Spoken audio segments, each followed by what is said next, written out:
네, 시진핑 중국 국가주석의 최측근인 리창 상하이시 당서기가 공산당 서열 2위에 올라서 내년 초에 차기 총리에 오를 것으로 보입니다. 올해 봄 상하이 방역 실패의 책임도 있는 인물인데 다만 총리에 오르더라도 실권은 많지 않을 거라는 분석이 나옵니다. 이봉석 기자입니다.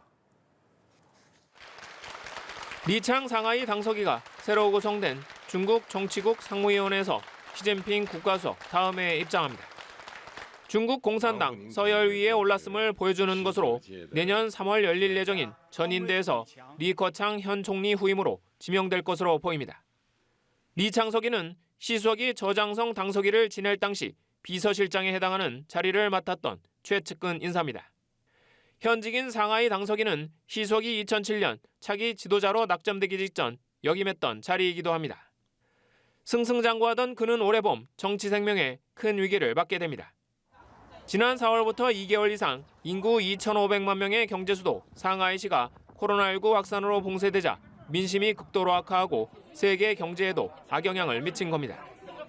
당시 현장을 찾았다가 주민들의 거센 항의와 맞닥뜨리기도 했습니다.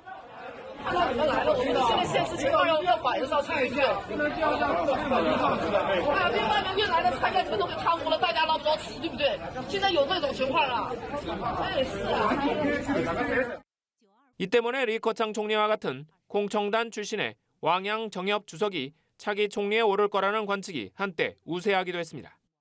하지만 이런 약점에도 권력 서열이 크게 오른 배경에는 시 수석의 두터운 신임이 자리 잡고 있다는 분석이 나옵니다. 다만 리 창서기가 총리에 오르더라도 실권은 많지 않을 거라는 관측이 우세합니다.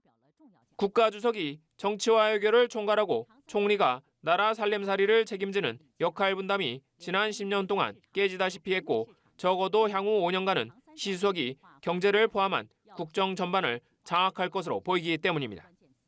특히 공청단 파벌인 리커창과 달리 측근인 리 창서기가 시 수석과 다른 목소리를 내기는 쉽지 않은 상황입니다. 연합뉴스 이봉석입니다.